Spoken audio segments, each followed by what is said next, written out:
Welcome to Willie's Firewood, and let's talk commercial log splitters and what I think is the most important feature. What do you think is the most important feature? Leave it in the comments below. What's the most important feature on a commercial log splitter to you?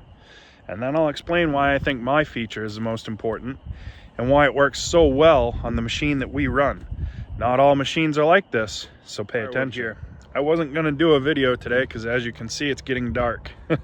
I started early again this morning in preparation for the International Firewood Expo, but I wanted to do a video and it was triggered by some 90s country that came on the radio on the way home. The older country music, 80s, 90s, stuff like that. That was stuff that was always playing in Gramps' truck.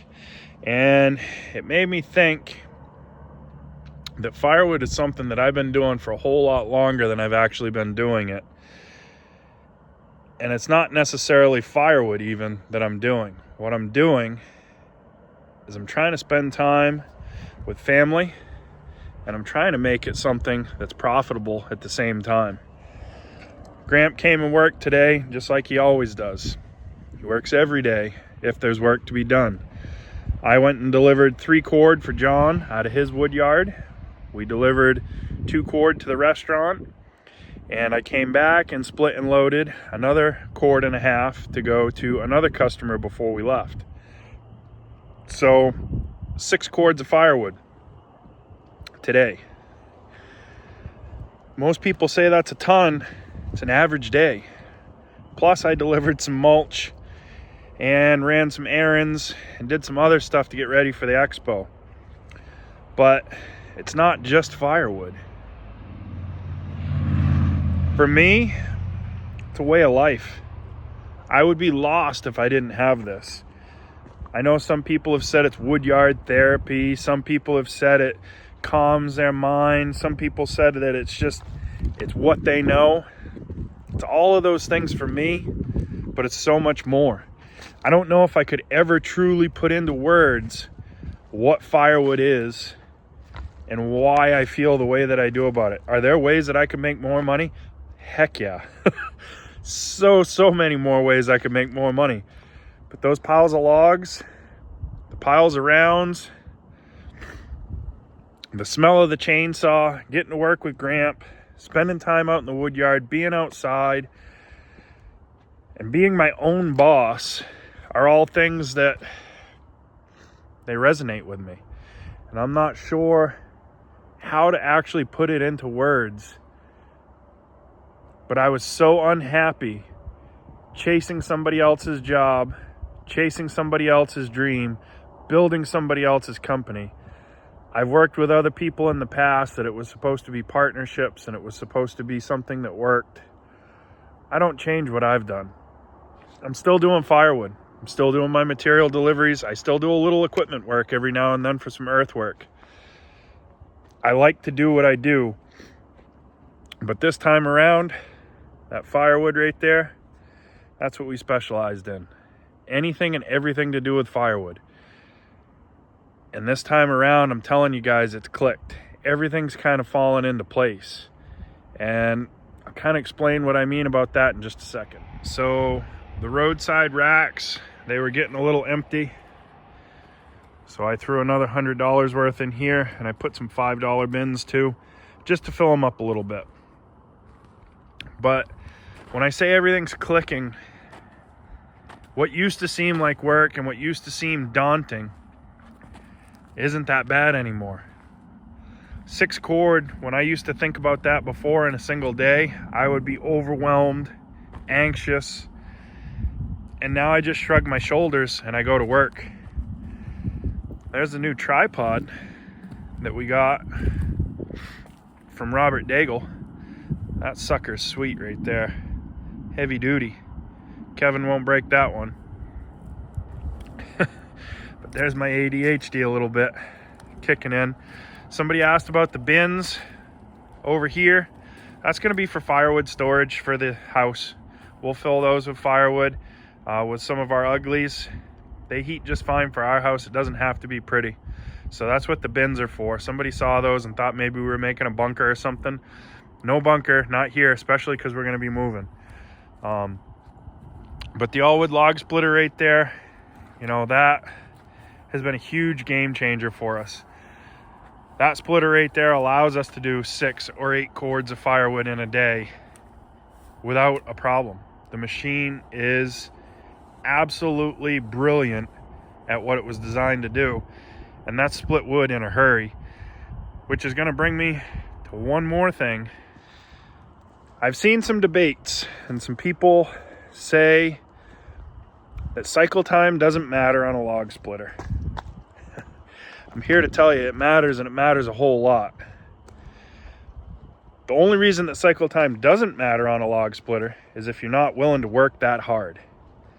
If the splitter will do it, you need to find a way to get the wood to it so that the splitter can do its job.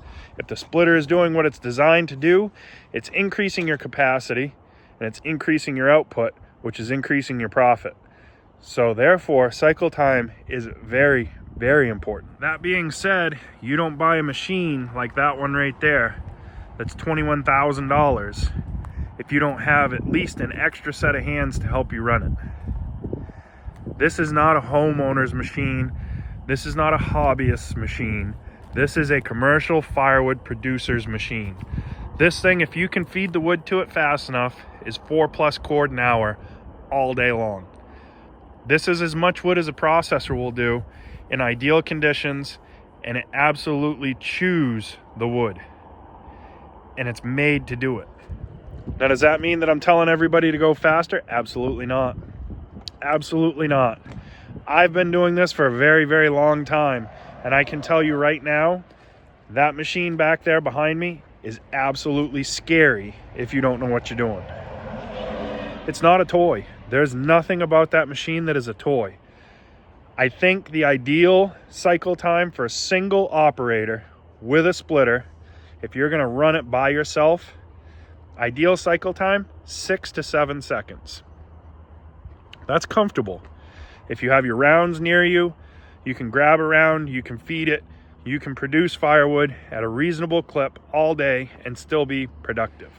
When you produce firewood that looks like this in single pushes off of a machine with no resplitting, that's when you're running a machine to its true, efficient, capable capacity. When you have rounds that are in these piles here, when you've got some that are 18 inches or so on the bottom, and then you've got others at the top that are 4 inches, it takes a skilled operator to run that splitter at speed and still produce consistent quality firewood. It's not as easy as it looks, and it takes a lot of time and practice, but anybody can do it with enough time and practice, because practice makes perfect. That right there is what I say is the most important thing and feature on a commercial log splitter, and it's a hydraulically adjustable wedge.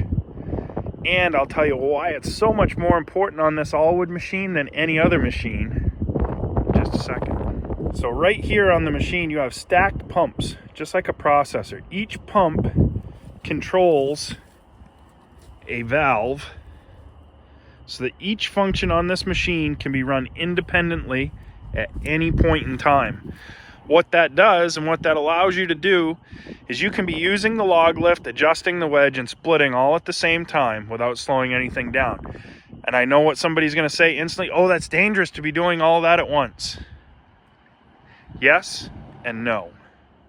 So I know I'm going to get some grief over this video because everybody's going to think I'm telling somebody to go faster. I'm not telling anybody to go faster. I'm telling you to use this right here and to do what's comfortable for you. So let's talk about it. If you've been around my channel for long enough, you remember my old muscle wood, and everybody used to comment about how the wedge was moving while the splitter was moving, and they thought it was some sort of voodoo magic. It's not voodoo magic, it's excellent engineering. And with a skilled operator, to be able to adjust that while it's rolling makes for some very fast, very efficient firewood. If I don't have to stop what I'm doing to adjust and I can continue to run, I make firewood so much faster because I'm not slowing anything down. The name of the game at the end of the day is cycle time. How many cycles does that machine make? And are you producing saleable firewood with each cycle? So guys, the sun's setting. It's almost completely set. It's getting dark. It's getting chilly. A little bit every day goes a long way. My little bit and your little bit are completely different. Don't compare yourself to somebody else. Do what you do. That's all there is to it, guys. Just do what you do. Don't worry about what everybody else is doing. Don't worry about how much faster somebody else does something. It all comes with time. I started with a homemade splitter and a maul when I first started. That's all I had. We've upgraded to the all wood back there. World's fastest log splitter. Fantastic. Great. There's still room for improvement. There's room for improvement with everything. So help someone if you can. If you have a question about commercial log splitters, even if you don't buy an all wood log splitter, I don't care. Call and ask me. I'll try to help you. I'll try to answer whatever you have for questions. Let's do this together. But remember, guys, I'm on your side.